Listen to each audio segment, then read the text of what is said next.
Okay. Good evening, Nyadak. I think we are about an hour and a half to the Euro Games, so that's just the right time. Ask me when it's Afghan time. Yep. So welcome to the recent past. It's a delight having you here. Thank you. It took a bit of a time to plan this, and then I think because of your schedule, my schedule, like everything has been all over the place. Yeah. But it's a delight to finally have it here. Thank you. I finally got invited to the podcast. Yeah, I'm trying to not make the podcast about the people I know and the people that I hang out with, because I think that's the laziest thing to do. So I'm trying to really go. The world would not have known that. I mean, if you follow my Instagram stories or whatever, you'll know. Okay, cool. For the benefit of our audience, maybe you can just introduce yourself, so that everyone knows who you are. And Okay, I usually feel like this is such an interesting question because I saw one place they say don't make it all about your work, but I think that's probably what I'm most known for. My name is Nyadak Lam. I go by Nyadak Maya as well. I am a peace builder. I work in communications as well, with my main interest being in policy work, which we have been doing for a couple of years now.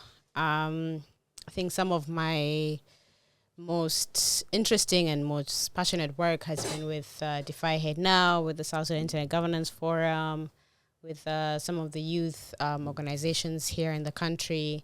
And now I have a love for communications and just spreading, utilizing information. I think is the best way to explain myself so far. Okay, that's very impressive. Yeah. You've kind of you traverse a lot of very interesting pieces of work and also very interesting fields, communication, policy, and a bit of engagement with different types of organization and what. Right. What did you study? So my degree is in Peace and Conflict Studies, from Africa Nazarene University in Nairobi, Kenya. My actual original goal was to get into foreign affairs, foreign service, be a diplomat. I was so interested with that. I do have family history, people who have served as diplomats, but also just the world and other countries and how people relate is what actually I imagined doing, which is why I went for my degree. But then I graduated in 2017. I moved to South Sudan permanently in March of 2018. And over time, I just found that maybe this is not the right path for me, and particularly not at that moment, because I feel like also South Sudan was still going through a little bit of a transition.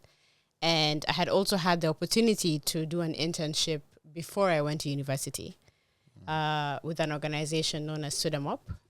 They are a youth, not youth actually, it's advocacy. Yeah, it's basically an advocacy organization. And so I was thinking, okay, that's another route I can go, and that's where I started. You are, sorry to bring this up, I think probably you by now. You have very famous parents. I think that's something is also known about you, right?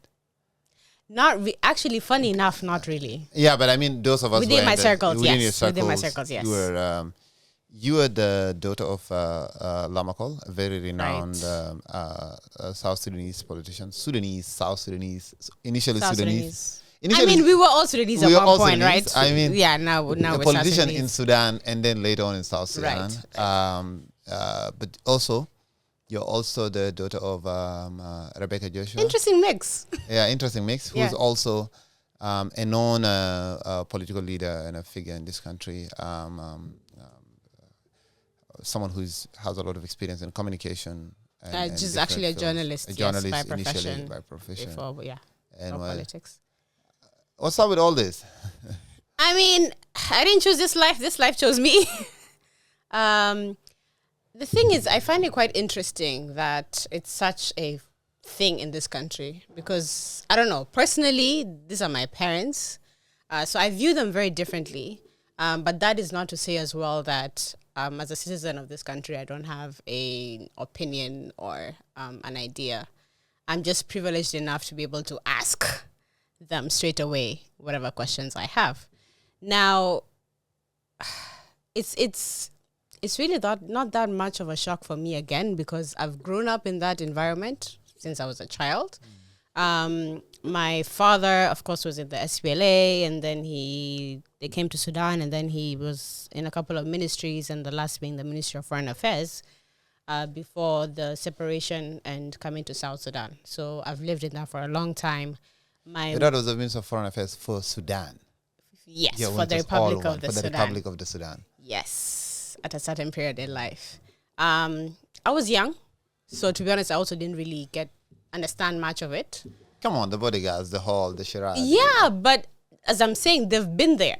So you never... It wasn't weird. Uh, Yeah, and also these are people who we are family. So I don't really have like another view or title for them. We all just live in the same house.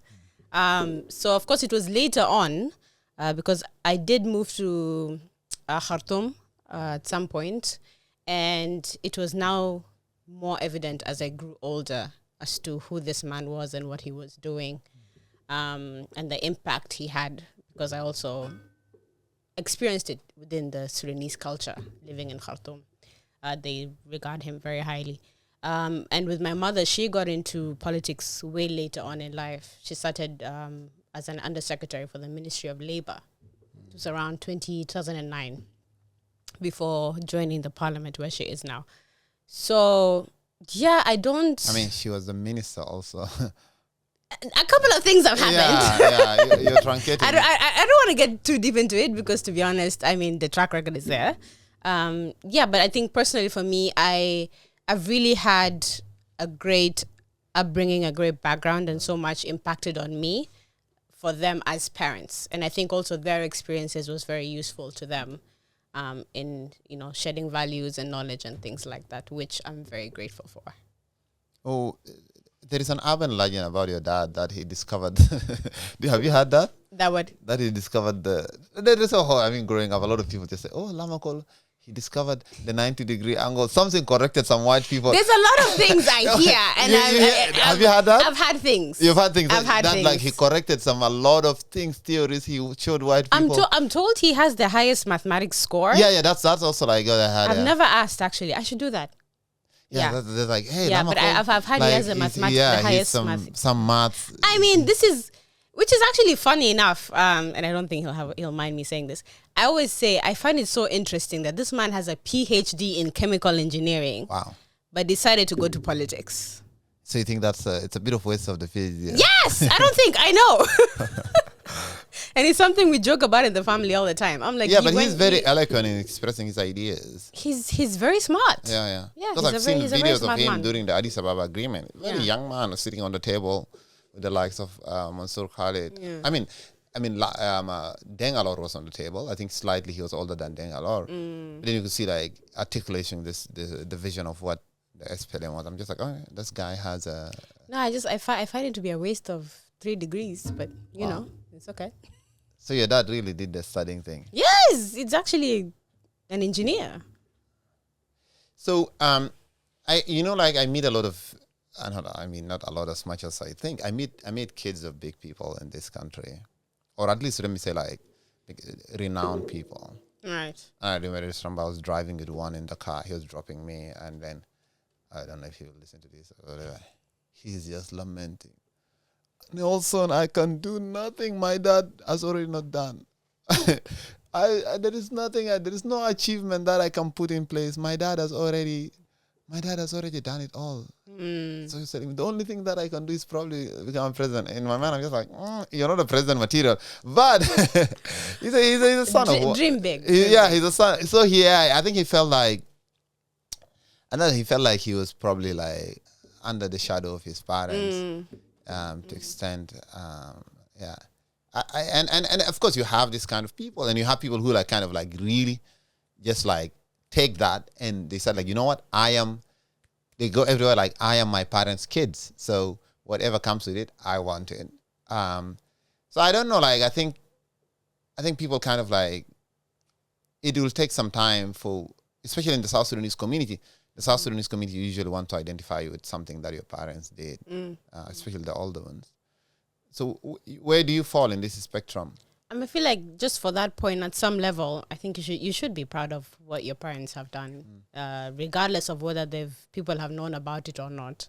I've met so many people who their parents have done amazing things, their siblings, people from their family, but they haven't gotten the recognition that they need. And I feel like you should be proud of that and do that.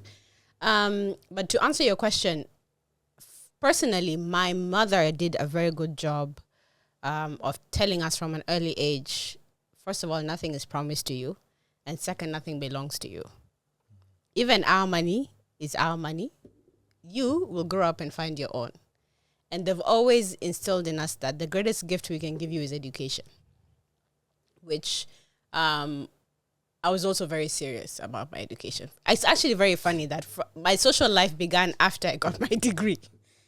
Because for me, it was education. I was so fascinated by, again, when you sit with my father, he will tell you the story about this and this, and you remember what happened in 1942, and I was so fascinated by all that. So knowledge for me has been a very big thing growing up. So personally, I don't understand the hype of moving around with my last name as some sort of a badge that's supposed to get me through life. I'm actually the total opposite. My first name is Nyadak, and you will call me as that. That's the name given to me, and that's my own legacy that I'm trying to also create, right? It's generational. My grandfather also was doing such great things at his time, both grandfathers actually, but then the parents still also carved their own ways. So growing up in a family where we were told to not only value ourselves, but also find ways to make things out of ourselves and don't just think that things belong to us just because they're available, has actually allowed me to even push harder, because I know that my goals are my own and I'm never promised anything by anyone and no one owes me anything. Yeah. So I delve into the things that I want to do. I associate with who I want to associate with. The greatest gift they gave me is education, and I can always continue that further and just have my own lane. To be honest. No, for sure. I mean, speaking about having your own lane. So since you came to South Sudan, what kind of work have you been engaged in? Yeah, so again, I moved in March of 2018, and then I joined, at that time I did join actually Foreign Affairs as a trainee. I did about 2.5 months at the time. That's when I realized I want to do something else. What does a trainee do at the Foreign Affairs? So basically, it's the first level. You're learning about departments, you're learning about protocol, you're having the trainings that you need as part of the sort of like a curriculum. It's not really a set in stone curriculum, but like kind of making your way before you officially employed as a third secretary. I believe is the lowest. Third secretary is the lowest. Yes, it's the lowest. It's like your first now step up the ladder. Yeah, so I did my traineeship because it was right after graduation. What would actually be an internship before graduation. And then after that is when I actually volunteered for DefyHateNow. Yep. It was still a small program at the time. Yeah, that's what 2019 or 2018. Yeah, that was 2019. Yeah, because I did Foreign Affairs a bit, and then we joined DefyHateNow, and then I started joining the youth groups with policy work in terms of advocacy activity. I got to meet a few people, those of Richalopedia. Of course, I knew Lorna. Eve organization, of Eve organization. I knew Lorna from Sudamop, of course, because I interned before, and I started to like kind of get to know people and kind of see how things work. Esther Soma, she was at UN Women at the time. Yeah, so that's kind of where I started. And then from DefyHateNow, I've been with DefyHateNow until this year, early this year. Yeah, serving on the board, I went from volunteering to then serving on the board. And then we started as South Sudan Government at some point there. Yeah. And then I also worked at Peace, which is a national organization. A couple of things have happened along the way, to be honest. Because I was still trying to find my foot also and trying to decide what I really wanted to do. I mean, if someone says you are a bit jumpy, is that a fair assessment? Yes, but I feel like it was the best time to be jumpy. I mean, I was still very young. I got my degree at 20, and then I moved straight to Juba, and then now it's like finding a full-time job. But then you also have to remember, this is a new environment. I'm also trying to see what does my degree mean? What exactly can I do? What does a job mean for someone also at this age? But one thing I knew is what I was passionate about, the skills that I had, and my passion to volunteer and find out the space that I was in. So if it is, yes, I feel like that was the best time to be jumpy. Would I be jumpy now? No. No. So, those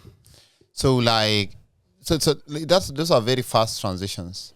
Like very fast, kind of like, hey, I tried this, I tried. What experience has it afforded you? All this? Actually, they were not even like one after the other. A lot of them were very concurrent. Yeah, a lot of them were very concurrent. Because like DefyHateNow, I was volunteering, so I wasn't a full-time person. Activities were ongoing, and I was involving myself as needed be. With the South Sudan Intergovernance Forum, I was on the secretariat, took up the role for communications, which is probably where my love and my skills for communication began. Also, like kind of really getting into social media and the digital age type of thing. So that actually awarded me a space where I was now able to start building the skills needed for communications, and start finding how to position myself when it comes to that particular role, right? With Peace, I did projects, which is my actual degree and the learning stream that I was going for. So I wouldn't necessarily say it was difficult. I learned a lot of the skills that you would need: project management,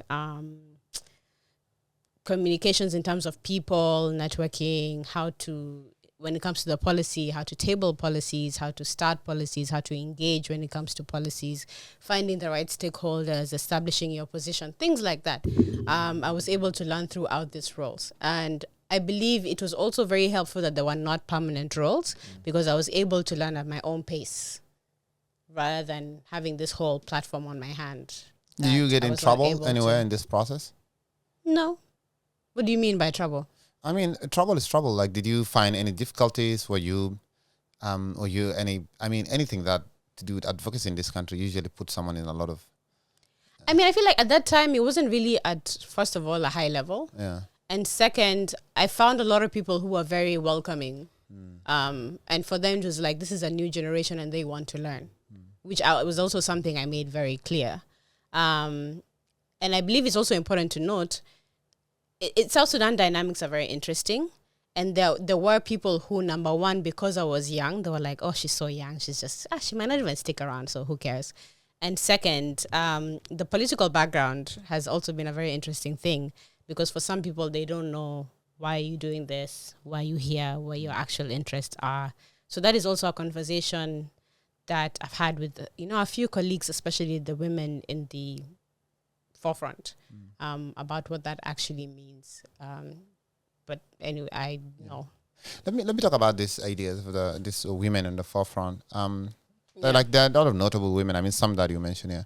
Whom do you, what have you learned, or whom do you look up to when it comes to women in the forefront and even advocacy work in this country? My greatest role model is my mother. I feel because I've had direct impact, I think, for lack of a better word, growing up, seeing her through the different stages, because she also started advocacy when I was really young. They had the SWAN in Nairobi. There's a Sudanese Women Action for Peace. But in terms of here, I wouldn't say I have one particular role model. I think I've learned a few things from different people, but more so is their resilience and their passion to continue the movement to see South Sudan become a different place. One person also I need to mention is Dr. Pauline Driak as well. We've known her since Nairobi. She was also part of SWAN. She's currently at the Tumaini Initiative. Yes. She I don't know if she's still the Vice Chancellor for University of Rumbek. Yeah, she's in academia. She's in academia heavy. So these are also some of the people who I grew up with, and I've seen them do advocacy from early on. So I wouldn't necessarily say I have one particular role model. I've been able to just pick a few things here and there Again, mainly about resilience, mainly about positioning, mainly about being at the forefront of what you believe in is very important, and staying consistent with that. And what do you believe in? I believe in equality. I believe in, actually not equality, I believe in equity. I believe in equity. I believe in peace. I believe in people getting the services that they need. I believe in people being allowed to flourish into what they want to be. I really do think that, again, with the nature that I come from, if I wasn't allowed to experiment a lot of things, I would not have known my path as to where I am today. And a lot of people, unfortunately, do not have that privilege. And also get to have an education, to learn, to live in a peaceful country, which is something I think we've taken for granted over time. So I believe in independence. But a lot of the things that you believe in, they are not the reality of this country. They are not, and that's unfortunate. It's very unfortunate. And I also say this because, again, I feel like, and I've said this to a lot of people, we had the opportunity as a new country to learn from what other countries have been through, including the ones that, or even more so particularly, the ones that we engaged with during the war, and the ones who were very helpful to the country. That would have been a very good blueprint of what to do and what not to do. I mean, 2011 is 13 years ago. We just celebrated yesterday, 13 years. And we had so much time, and we have so many resources, and we have so much human capital, and we have so much knowledge, and people who have been able to, for example, get degrees or get from other countries, where the thinking is much wider. So I don't understand where things went wrong. It's kind of like it's reached a place where the things have just like it was going really well, and then it just fell, and it's kind of stayed down over the couple of years. And I really wish we could just find a way out of this, because it really makes no sense. I mean, that's also like and it's a difficult reality for a lot of people. Yeah, it's a difficult reality for others. It's a difficult reality for young people. Mm-hmm. For women, for all kind of groups. For everyone. Actually, I think we are at a point where there's no one it does not affect. What do you think is the way out in such kind of scenario? I can't tell you. I mean, I would need to have some sort of an actual realistic knowledge of where things went wrong. Because I feel like that's another thing. We have so many different versions and so many different scenarios of what could have gone wrong. But I don't think it's the realistic one. And for you to fix something, you have to actually get to the original root causes of it. But I think we never knew that it was going to get this bad. Yeah, but I mean, I wouldn't say you should have thought of it. Because again, things happen, life happens. But there's a certain trajectory where at some point you have to be like, okay, we need to save this before it really sinks. So when it comes to the daily lives and the daily kind of struggles now in the way forward, what do you think are some of the stuff that you still find challenging, especially in your personal life or in your personal career, and you kind of walk through? Again, a lot of it goes back to how the country works, because I feel like it's not very normal, quote unquote. It's not very ideal. There's usually a lot of hurdles that you have to jump through, and most times you wouldn't know until you get there. Like even, for example, let me take policy as an example. We do have a lot of policies. Some good, some bad. Some just need a little bit of adjusting. But yet, for some reason, there's still just documents. And they're not being implemented. And a lot of times we just go on, it's not implementable. I don't like how a lot of times we often underestimate a lot of people and their knowledge. Because I feel like there are some things, even with policies and stuff like that, that were crafted by people who knew what they were doing. Right? They had the right expertise to do what they need to do at the time they need to do it. And now we're going through a transitional process where there are also A lot of them are being amended, which is good. But I want us to get out of this whole, it's not implementable because of this, it's not implementable because of that, depending on whatever reason needs to be given at that time. These are things that can be done and should be done. And if we utilize them correctly, we can actually make a lot more progress than we think we can. So in terms of, I mean, with policy work, it gets a bit frustrating, let me be honest, because you find yourself in circles and nothing is really moving. I remember during the 2018, the RRCs, a lot of work, especially by civil society groups, women, young people, that went into not only the crafting of the document, but just like the whole process. And now it just feels like it went down the drain for nothing. Because where we are now as a country, we're talking about, okay, we don't know if elections are going to happen, yes or no. Is there going to be the Too Many initiative is happening? So what does that mean with the holdout groups and everything?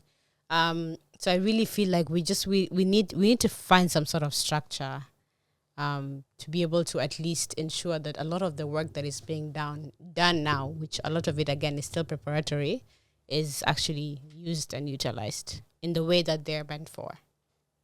Yeah, I think it will. It will take time. No, it will. Yeah, it will take a lot of time, but a lot of it just feels stretched out. To be honest, as a citizen, I just feel a lot of it is stretched out. It's I think it needs a lot of cracking. We need to crack our brains to see kind of what's the future.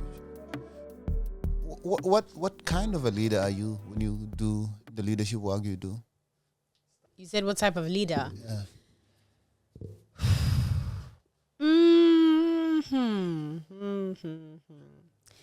I don't know.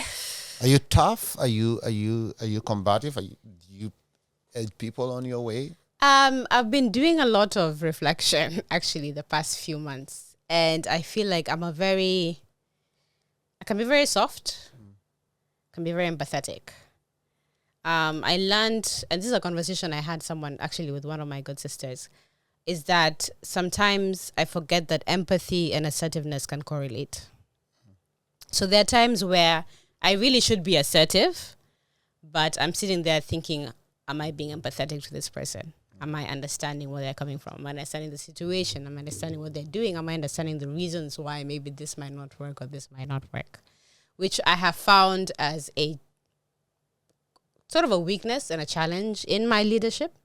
But I'm glad that I've finally been able to understand it, because it is only through assertiveness that things can actually get done, honestly speaking. Because there are times where you have to put your foot down and just say, this is what is happening and this is what is going to go on. And being assertive does not necessarily mean that you have to be rude or you have to be ignorant or you have to be disassociated. It just means that you understand the level at which you're operating in, and for whatever needs to be done, and that's the best way to do it.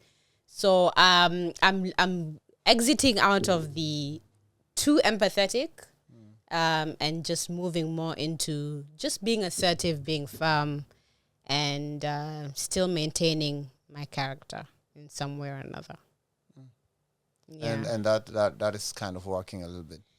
It is. Yeah. It is. I think also because I've also worked with a lot of older people over time. So I've realized that I know how to get the job done. That is one thing I know for sure. But I think I just need to work on the logistics and the factors around it. And sometimes how I deal with people can just be a little too empathetic, too nice. So you're trying to shape that up a bit. Yeah. I want to get on your thoughts on few things, kind of like around social media. Right. What's up? What do you think of it? I love social media. I love social media. I love digital media. Personally, I'm an interesting person. I feel like at one point, I want to put everything out. But at the same time, I'm also a very private person. So, of course, I think that's the big challenge I have. And a lot of times, a lot of my work, but also a lot of the activities I involve myself in usually require some sort of maybe video or engagement online of some sort that I am not really at the forefront of. And I always say that sometimes I may not be I work in communications, but I may not be the best communicator. Social media, where it's at right now, I feel like we still need to shape up a little bit when it comes to social media etiquette, especially with Facebook. I feel like we could do a lot better. I have not been a fan of the lives.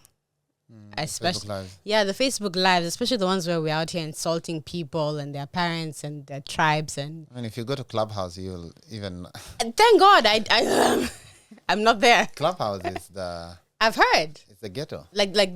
I mean, it's not the ghetto in that sense. It's a bit more naked, but it's very intellectual. People speak their heart. The pandemic really kicked Clubhouse up. Yes, and I think why Clubhouse picked up so fast. Yeah. It's easy for all the people to join. Okay. Because you use, I think, your phone number, blah, blah. You're just like in Is it like a Zoom thing? I know what Clubhouse is. Yeah. I've just I never I use it a bit. Yeah. Like, to be honest, I don't know very much. It's like Twitter Spaces. Okay. Yeah, because Clubhouse gave birth to Twitter Spaces. And I think, okay. Twitter Spaces or X Spaces, it's sort of the result of Clubhouse. Oh, that's nice. So they were just trying to make a more... No, because you know what, all these social media companies, what they do is that as soon as someone gets a feature, like everyone else just mimics it. Do you remember Periscope? Yeah. Twitter's very short-lived. Yes. I think Periscope. Yeah. It's the grandfather of the current short video. No. So social media is really good and really beneficial if you utilize it in the best way. Personally, I use it more for... the activities that I get into and engage. It has really been a really good platform to also network and get to know people. Yeah. But it's not my thing. It also depends also on the different platforms. You're on Instagram. I like Instagram. Yeah. Instagram is nice, huh? I mean, I can every now and then I can post something funny that I at least think it's funny. Share it with people. Because I also don't want to just be that dry person who's always posting when they're doing a workshop or they're training people or something. So it's a good engagement type of platform. Facebook is just for family, see what's going on with people. It's catch up with them. It's a very wide. I think Facebook is the most predominant platform in South Sudan. It is. I mean, it's at this point, and I think it's also why. Okay, let me not generalize, but I do feel like a lot of young people left Facebook. Yeah, the youngies. Yeah, because the oldies have kind of taken over. I mean, also a lot of the young people who exist on Facebook, and I think also on this platform, they usually have 2 or 3 accounts. 2 accounts. I know my siblings have an account. What do you need 2 accounts for? I don't know. You should ask them. I think a lot of young people feel like they need, because Facebook now is so wide. Like, I mean, my primary school teacher, my pastor from primary school, the guy who taught me in nursery school, is on Facebook. Everybody's on Facebook. Everyone's on Facebook. Like, I feel like the person that I am today and what I want to share is probably not for consumption. It's not Facebook material. Yeah. Let's be honest. It's not. So I think a lot of people feel like it's like an open field. So every time they want to get a different corner to go and dance there without I go on Facebook every now and then to check on family members, but it's not my forte anymore. Yeah. I mean, Instagram is still Meta. So I'm still there. What about Threads? I've never really gotten into Threads. I created an account just to say that I'm one of the first South Sudanese to be there, blah, blah. But I couldn't. It didn't, no. I tried. I'm sorry. So people say, like, it's like a Twitter. So I'm just like, okay, if it's like Twitter, why can't I be on Twitter? Yeah. But I think Twitter now is a bit, since Elon Musk took it, the replies have really got messed up. The whole algorithm is not... Yeah, the algorithm is really messed up. Yeah. I mean, also for me, like, I used to be... Twitter was my first one. And then, of course, when SSOT happened and we were part of that crew, like the engagement on SSOT at the beginning was really nice. It was really fun. Nice, yeah. But I feel like at some point it also just kind of swindled. And then the whole Elon Musk thing came, and I think I logged off for like a month or 2 and never came back. And then now I just go see what's happening. Yeah, it has. I see more N-word nowadays. And and more porn on Twitter. I think they messed up with the algorithm. I think they want to beat because Twitter used to be very much left-wing leaning because of the Jack Dorsey and the people there. But then, like, I think also they swung to the other direction now. It's like really, I mean, I think the one thing I've seen is that, of course, Elon doesn't shy from whatever he believes or his opinion, and also it's his platform, so he can do whatever he wants. He kind of, and that's the problem is that, like, is it okay to say like he's a genius and he's stupid at times? I think it's a fair point. It can I don't know about him, but it can work simultaneously. Okay, you can do stupid things. Yeah, he does some stuff. You know, at first I used to be like, okay, this guy can do stupid things. Yeah, but then I think like I find at times I find him doing a lot of stupid things, and at times I find him being extremely unkind. And yeah, I'm just like, why? Like, you have money, you have power. You have no reason to be this unkind or to attack someone. No, but it's actually a good point, because it's something interesting I found about power and authority. And again, relating it back to this country, I've seen how some people have really abused having authority or having some sort of popularity or fame. They just feel like they can do whatever they want whenever they want. And it's kind of a situation where if you don't have people who will hold you accountable, you will continue because you think it's okay. So now with the whole Twitter thing, I feel like maybe he doesn't have people who have held him accountable at a personal level. And now that he has all this power and authority, he can do what he wants or what he believes he wants.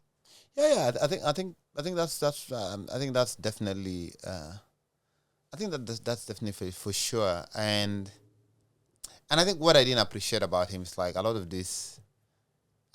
Like he's like all into these things like, oh, there is a lot of racism against white people. I'm just like, okay, bro. Yeah, like has he like disassociated himself from like being South African? I think he did. Okay. I think his former. Okay, again, someone will go and fact check me in the comments. Yeah. I think his former primary school and all, they used to just mention him too much and all. He went there, gave them money, so like, please don't mention me.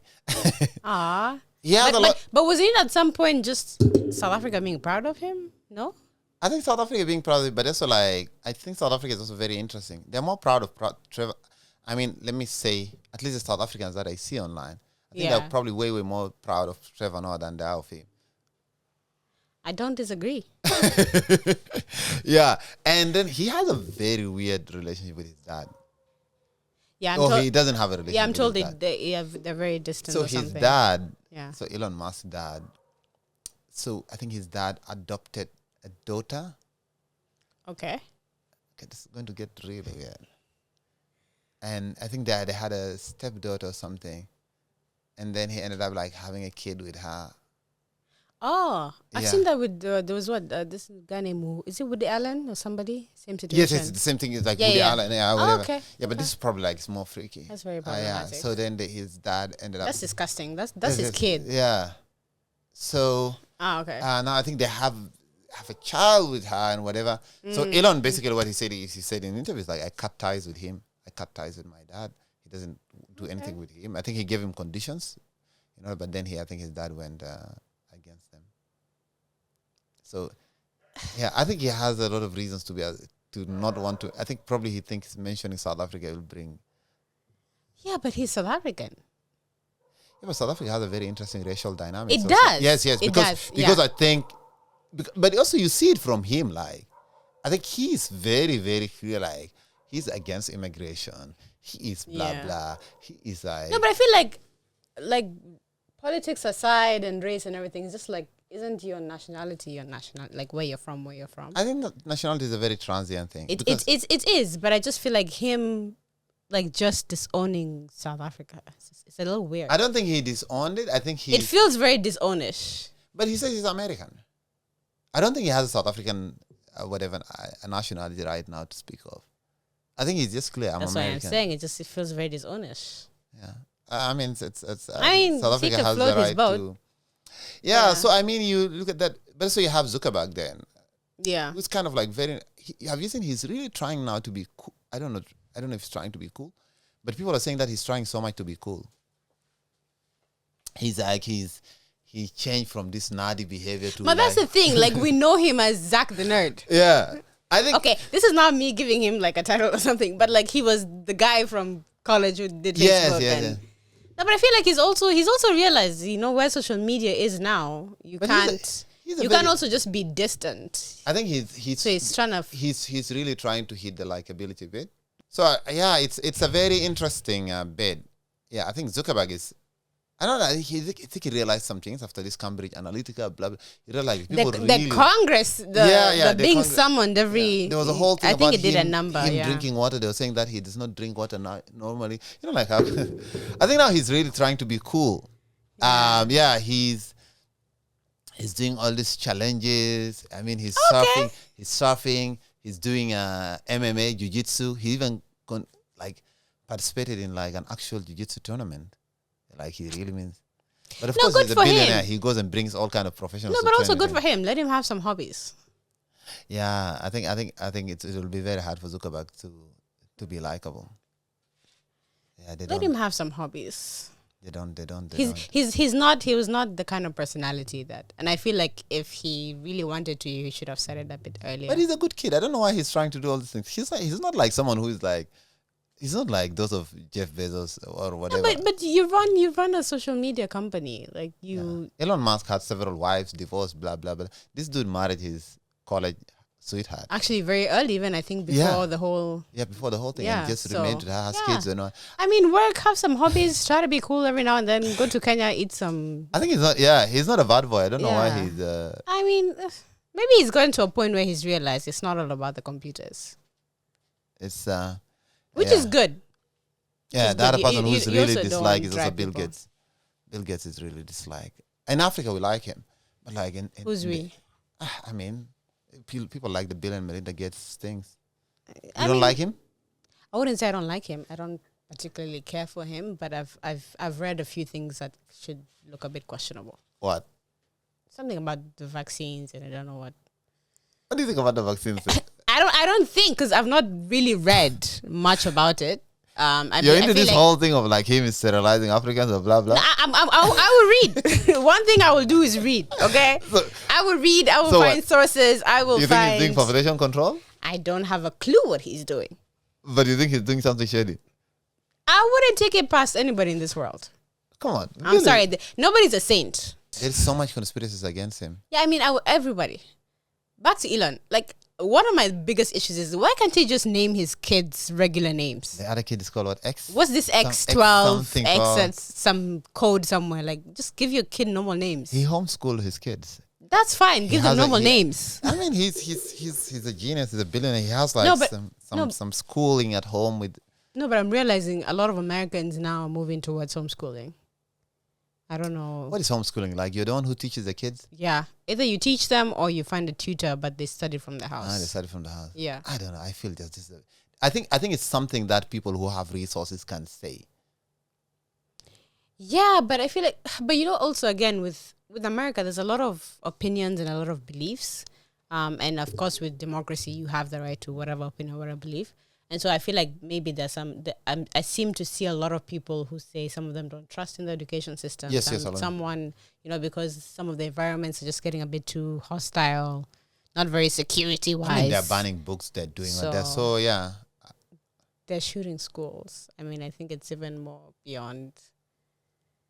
And I think also with every state. So there's a lot of things that I think they're putting into factors to just rather homeschool their kids.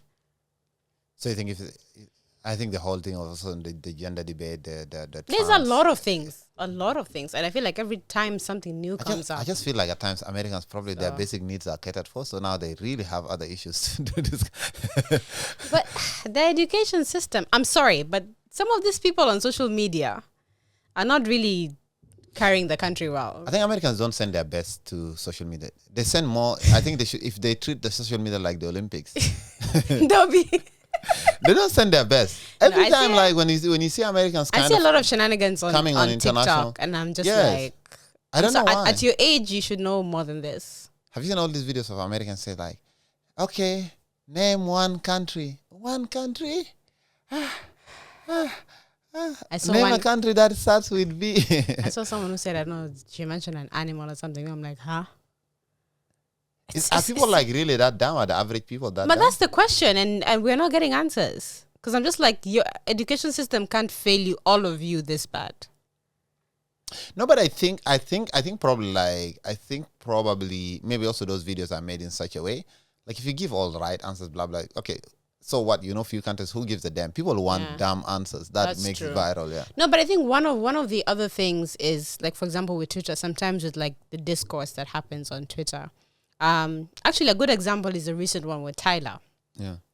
About colored and not colored. About colored and black. Yeah, and there are times where there's just some responses that make me believe that there are some Americans who believe there's no world beyond America.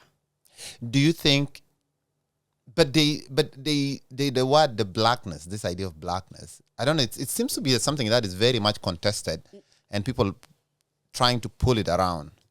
But that's the thing, right? Because I feel like also for us, especially as Africans, we've never had to discuss blackness or fight. But that's what I'm saying. We are so black. Because it's the thing, it's a thing there. For them, everything is very much an issue.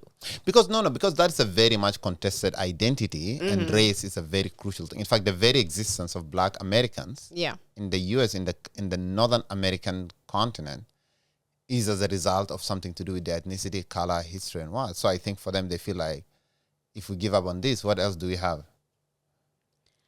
But some of that discourse is just not, like, again, back to this time. Because with her, they were like, hey, you are, they were like, what? They were like, because she when she appeared, people started calling her black, and she said, I am colored. And colored is an offensive.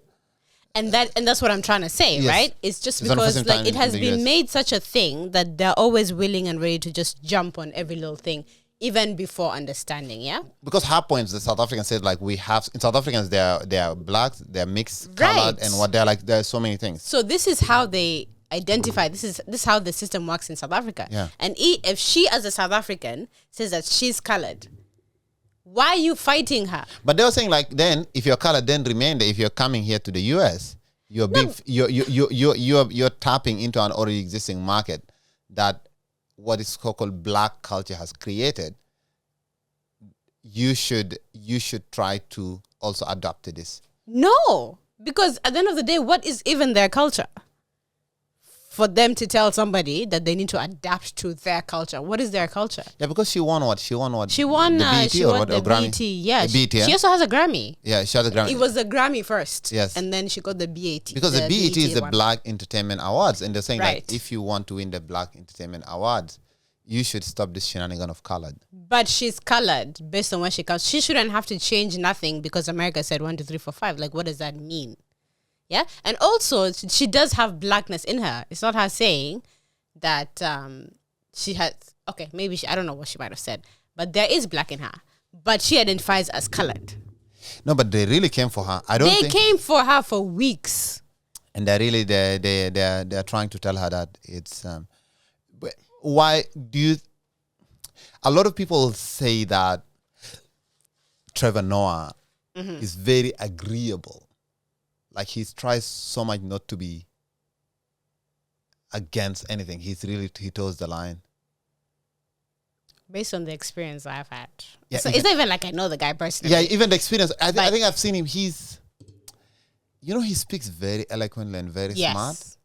But also in a manner that I'm just like, you are really very much PR. Like, he's very philosophical. I'm just like, you are really, but I'm thinking like you're well-rounded in a manner that is even now weird.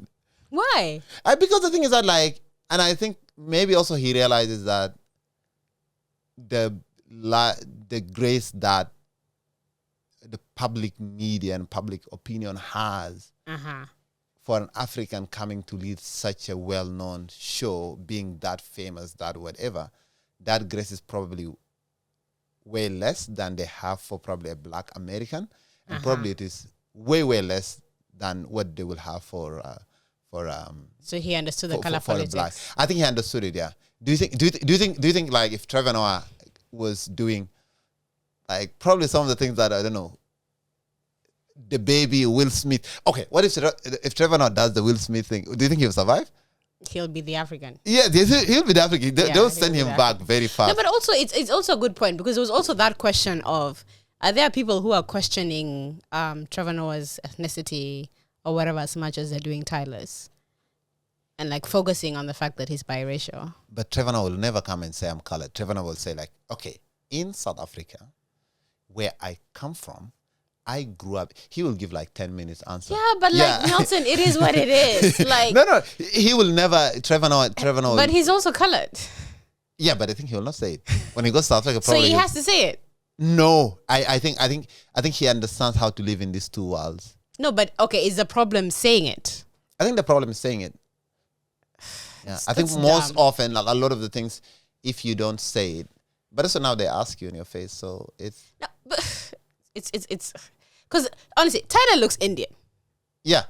We can't fight it. She looks Indian. No, but that also all fall under black in the US. There is like it's brown people. Yeah, yes, but that's black. I mean, and people pick and choose at times. You have someone like Kamala Harris. Who is also biracial. She's from an Indian. Yeah, she's black and Indian. Yeah. But she goes by she's black. I don't know. And you have Nikki Haley. Who I just found out the other time is Indian. Yes, her name is Nikrata. The shock in my spirit. No, Nikki Haley is Indian. I know. I was shocked. Like I didn't even think of it. No, but when I found out, I was like, okay, this makes sense. Yeah, she is. Yeah, because Haley is her marital name. Yeah, it's her marital. Yeah, but she is Indian. I don't know, like she wiped it off. She wiped all of that off. Yeah. My name is Nikki Haley, but her name is like Nikrata. Sorry, I might come off like little, but her name is let's not. Yeah, she's Indian, and I think that's also very interesting. But I think she doesn't say it, but she's like, most of the time she passes as white. I don't think most times she passes as white. Yeah, I really feel like if you don't know, you don't know. Yeah, but I think it's an interesting. But that's something that I think also I at times don't blame people for the choices that they make, because a lot of times in the US, proximity to whiteness is, I think that's what James Baldwin says, something like times like people think success is viewed as the proximity to whiteness. Yeah, I mean we can never understand, we can never really argue what goes on there. The choices that because we don't really know everything about all of that and what happens, and sometimes some people have to do what they need to do. But I think for me, it's just a lot of times there's some certain situations where I don't understand the fixation. What do you think about, this is not about whiteness, but it's about identity and nationality. What do you think about successful South Sudanese people, famous successful South Sudanese people, who will probably use the South Sudanese narrative of being a refugee, being what, grew up in all this to get into the door, but once they're in, they just want to be, they want nothing to do with it. And that's point blank period, very stupid and very wrong. I think it's disgusting at times. It's entirely very wrong. Like, why would you do that? Honestly speaking. Yeah, but like, I mean, but also you see someone like I don't know if like Dennis Zakaria. He's a footballer. I'm not saying he did this, but he doesn't. I think South Sudanese really are claiming him, but he never said anything to do with his South Sudanese-ness. He's placed for the Swiss team. I think he's South Sudanese and Congolese. His name is Dennis Zakaria Ladu Lako. Okay, if you don't get to the Ladu, I would not know. Yeah. But he's just kept it. He kept it. But also I want to keep it about the game. And what do you think about that? I think it's a choice. We don't want to blame him, but like, look, bro, we love you. We want to claim you. I mean, at the end of the day, personally, I would not do that. But and I feel like you can't force people, because there are a lot of people who, to be honest, I feel like they genuinely don't feel the connection to South Sudan. And we can never be people to force that on them. What do you think about Bol? What about him? I think people have a lot of expectations of him. They do. Especially based on his dad. Yeah, they do, because he is carrying a legacy. And he also has talent. Yeah, but when you go to his Instagram, he's just chilling. He's fashionable. He's on vibes. And with this rap, I don't think he's into like this war needs to stop. Yeah, I don't. To some extent, Should he? Nelson, I feel like to some extent, I would not force someone to do that just because they're South Sudanese. Yeah. Because also, I feel like it's even worse if it's ingenuous. If it's So it's better that the someone word? disingenuous. yeah, Yeah, because I think Disingenuous. he's like, yeah, I think probably like a lot of people have, because even when they refer to him, hey, this is the son of Manute Ball. yeah, His dad was more than a basketball. yeah. His dad literally opened the door. It's a legacy. It's a legacy. Yeah. Giving back and stuff like that. Yeah. Yeah, and I think people want that from him, right? I think at this South Sudanese, some South No, Sudanese. but that's the thing. Like, stop wanting things from people. People will always be who they are, and I prefer that they do it from their own heart and from their own spirit, rather than it's just people. Because you've also seen some people who, out of public outrage Yeah. or whatever, they've now tried to scribble something and do that. Just like I no, saw one model, that's just one wrong. famous South Sudanese model, like international model. She came here.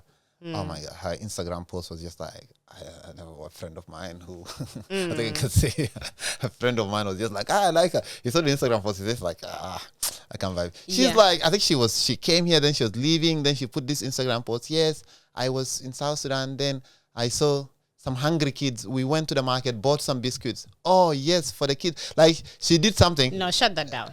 Shut that down. I'm just like, Shut it down. I'm just like, It was not necessary. It was. We not. didn't need to know. Yeah, not even that reason. She wasn't. She was behaving in a That's manner. what I'm saying. That's also wrong. Like, why? I think she's appealing to her audience, what her audience understand about this place. Nah, that you just have no character. But also you have people who are like very amazing, like what's his name, Mabil, the guy who plays. He's a plays for The Australian, right? Australian. Eh? Yes. He's like, and that he's like, what? He's like, he's doing the what do you call it? The Traditional, horns. yeah. And people are asking, what is this? It's like, Yeah. hey, you know what? In my country, where I come from, my culture, what and what. And you saw someone like that, and I think he's so proud of it, and he's shoving that. He's making people to ask the question of what that is, and he's educating them. And that's what I'm saying. It's a choice. I feel like let's not. If we think we're going to push people into something because we keep saying, oh, this one is supposed to do this, it's not going to work. It's a choice. And the more you want to do it yourself, the better. Do you think you will reach a level of success that you will say you'll probably not Oh, push your no. South Sudanese-ness? Oh, no. Trust me, I don't waste any time to tell people I'm Shiluk. Nyadak Lam? I don't waste any time from telling people I'm from the kingdom. Don't play with me. Thank you so much for being on the RecentPast. Oh, this was nice. Okay. Thanks for having me.